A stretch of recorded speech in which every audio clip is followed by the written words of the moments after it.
So when Superman spoke to him, it completely changed Batman on the inside. Because Superman got to the tender side of him. Got to the side of him that needed comforting. That's why Batman was adamant about saving Clark Kent's mother. Superman was like, no, I'm going to save my mother. He's like, no, I'm going to save Martha. Batman's messed up like that. You know what I mean? He was like, don't deny me my chance to save my mother now. That's why he was like, I'm a friend of your son. Said, oh yeah, because he got the opportunity to redeem himself. Fathers and their sons, dad died. Well, okay. Mother and the son? Come on, man. I mean, if you don't understand that, I don't know what to say. How did Lois Lane hear the whole Martha confusion where she was? Well, she was on her way in, from the helicopter. She was running inside, and she heard Batman yelling, what are you saying, boy? Martha, what are you saying? So she could hear that, and she was able to fill in the gaps. You know what I mean? That's it. Really, ain't no rocket science. How did Batman know where to find Martha Kent? Because Alfred was tracking the whereabouts of the Russian. And Alfred was listening to the discussion that Batman was having with Superman. And so he was able to put two and two together. Lex Luthor, the Russian. More than likely the Russian got Martha Kent. Why did Batman go to Martha Kent's rescue? Superman could have just flown in, tossed everyone aside with his powers, and grabbed his mom easily without anyone being killed. Actually, he could have done this before fighting Batman, if it was that easy to find her. Superman didn't know where his mother was. Alfred knew where his mother was. He'd have left Lex Luthor to drain the power of the city and let Doomsday loose and have fun. And Batman was changed. He was like, I failed him in life. I will not fail him in death. So hilarious, man. Batman. Does Alfred control the Batwing by remote control? Hey, why didn't Batman more stealthily go in to rescue Martha Kent? Because Batman doesn't give a flying fart. You guys don't get it, do you? All he does is strike fear into the hearts of criminals, man. And besides that, why did he need to go in stealthily? He done already played the mind job on him. He had the dude stuttering, you know what I mean? The dude was supposed to kill the lady, and that plane had him, shaking up the whole area. The dude was focused on the plane instead of killing the woman. Then he came in from the floor. They were taking him and coming from the ceiling. I mean, come on, man. Y'all just don't get it, do you? Oh, man. It's Batman. It's freaking Batman, man. He's scary. Why don't the bad guys just kill Martha Kent when Batman shows up? Because Batman seems to be a much more pressing issue than Martha Kent. Because they don't know what the hell they're up against, man. Batman got their attention, man. You guys just don't get it, do you? You don't get it. The women who were being sex trafficked, they was afraid. They were afraid to come out of their cage. That's how scary Batman is. You guys just don't get it, man. He gets your attention every time, man. That's Batman in this movie, man. Why is the mountain troll from the Lord of the Rings so mad at Superman? Oh, right, that's Doomsday. I gotta admit, when I first saw Doomsday, he really did look like a troll or a Ninja Turtle. But he started to evolve. He started getting more horns and spikes and regenerate, so I was cool with it. Why does Lex Luthor create a monster to deal with Superman? Because he wants to kill Superman. You guys got me laughing, man. I mean, come on, man. What kind of question is that? Why does Doomsday have powers? Now you guys make me laugh all the time, man. Okay. Because Doomsday's a Kryptonian, right? Now, does he get his powers from the sun? I don't know. What I do know is he took the powers from almost the entire freaking city to be formed. And it seems, in the movie, as they were saying, he seemed to feed off of energy. So if you nuke him, you actually make him stronger. So I don't know if he can feed off, I guess he can feed off the energy of anything. Sun, whatever it is. He'd feed off that energy, and that's what gets him stronger and stronger. And you saw him even flying. So it's not strange for him to shoot out energy in the form of heat through his eyes and his mouth, which is kind of like what Kryptonians could do on Earth, right? Because they're basically storage batteries. That's what they are for energy. And they release that energy in the form of heat radiation. Why is the President of the United States so quick to order a nuclear strike? Because of the threat to Kryptonians. They're worse than nuclear weapons.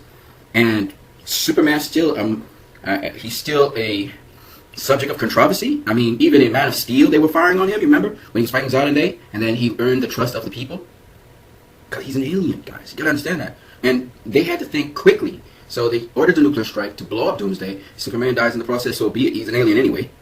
Did the nuke kill Superman for a moment?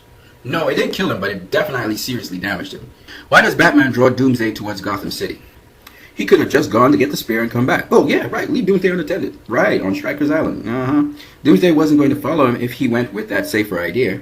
Yeah, he might not have followed him, but guess what? He'd have been on his own, which means he might have gone into Metropolis or some other place. So what Batman did was he made Doomsday follow him into an abandoned port in Metropolis.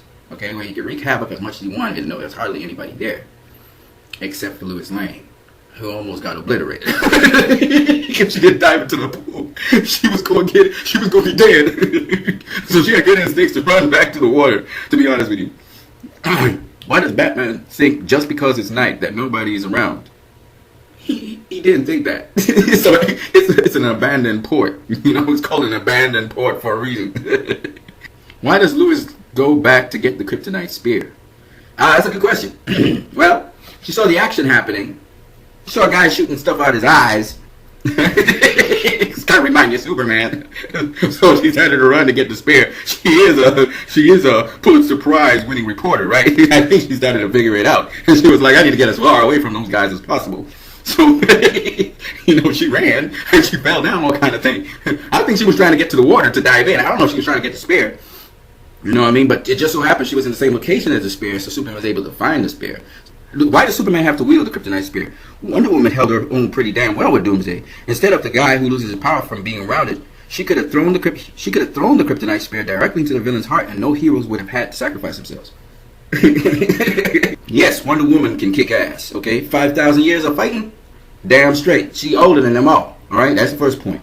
But she did have her hands full. If you do remember, when Superman finally spared Doomsday and Batman hit him with the kryptonite grenade, she was holding down Doomsday with the lasso of truth. So she had her hands full, so she couldn't spare him. And besides that, Wonder Woman, she could jump and everything, and she was badass. I mean, she was beating that. She was handing it to Doomsday. Okay, that's what she do. And by the way, Wonder Woman don't got no problem killing people. If she need to kill you, she'll kill you. Okay, but at the same time, while she was holding it down, she don't have 10, 12. She don't have 10, 12 hands. Okay, so she couldn't be holding down Doomsday and still sparing him. Okay, and Superman is the strongest in all of them, and he went as fast as he could. I mean, he was flying into Doomsday when he lanced him. Okay, and Doomsday, when he got hit with Superman, he burst the lasso of truth, and Kryptonians are subject to magic, and Doomsday still burst that lasso of truth. You know what I'm saying? And pulled Wonder Woman, towards him and all of that. You know what I mean? Grabbed Superman and then just impaled him. You know what I mean? And these guys got super speed. Even Wonder Woman got super speed. She bad. Batman ain't got no as badass as Batman is, he ain't got no super speed, you know what I mean? He knows who to pick a fight with. And Doomsday ain't the dude to pick a fight with, okay? Doomsday would eat him up, okay? Batman had to go look for cover when Doomsday was regenerating, okay? How does Wonder Woman's lasso hold Doomsday down? What's magic? So, Kryptonians are susceptible to magic. Does anyone finally get that Clark Kent was Superman now? Yes. Wonder Woman knows he's Superman. Bruce Wayne knows he's Superman. What was Lex Luthor rambling on about in his prison cell at the end? He was basically talking about the fact that the scout ship had signaled, because when you turn on the scout ship, it sends a signal across the stars. It signals some extraterrestrial out there. We don't know if it's Darkseid. You may be assuming it's Darkseid. We don't know who it is. Who is Darkseid? Darkseid is the leader of Apocalypse. Darkseid, he wants to see destruction of everything. He's trying to get something called the anti-equation. How does Lex Luthor know he's coming? Well, we're assuming that Lex Luthor knows Darkseid is coming. I don't know if it's Darkseid exactly, or if it's one of these guys I just talked about, Mongol or Steppenwolf. But what he does know is this. He's read up on him. He knows the ship sent out a beacon, just like when Superman activated the ship and sent out a beacon to General Zod Day. There's a second beacon now from the Earth. Been sent. So, obviously, amongst the stars, these beings are coming. Now, from what the premonitions that Batman got and the dreams, we know something to do with Darkseid is going to happen. Did Batman visit Lex Luthor in prison in the middle of Clark Kent's funeral and then go back while it was still going on? No, he visited him before the funeral. Yes, it was a flashback. They say, but more bad editing on the movie's part. It's not bad editing at all. It's just that in some movies they don't go in a linear fashion. In this movie, sometimes it moves in a circular fashion. Is Superman alive at the end? Well, I've already done a video on this. You can go check out the video, but the answer is no. He's not alive at the end. He's dead. Even when you saw the dust rise off his coffin, he's still dead. He's dead. And you can go check my video to find out why I say that. So this guy, he gives 75 reasons. These are unanswered questions in the movie. And he had, out of the 75, I say he had 4 really good ones. It's good to see people at least asking questions, okay? Even though they have their biases and they don't really know what they watched. Now this guy, he put this out only 3 days ago, okay? So, I mean, this guy, he's trying to be a critic. So just imagine how much of a bad rating he would have given this movie. How many nitpicks he put down here with the 75 questions he said left unanswered. Most of them the movie answered, okay? 1 or 2 of them were not answered in the movie. You had to use your common sense and put it together. And some of the questions, to be fair, you had to know from the comics. And I didn't know from the comics either. So what did I do? I went and looked it up. That's what you do with these things. You look them up. So depending on your attitude, I've seen things in Star Wars, for instance, where he asked me questions and I had to look up things. And that's how I learned. And that's how you're supposed to learn in this age with Google. You can Google things. So Zack Snyder, he didn't spoon feed everybody. He said, okay, if you have a question, go look it up. If you're an enthusiastic person with Star Wars, you go look up stuff. Well, if you're enthusiastic about this universe, go look up stuff. You know, when somebody goes in with a negative attitude towards this thing, that's what you get. You get somebody nitpicking most of the time. But if you go in with a positive attitude and enthusiasm, you obviously are going to get a lot out of this movie. This movie is more than bang for your buck, okay? So, on that note, you guys have a great one.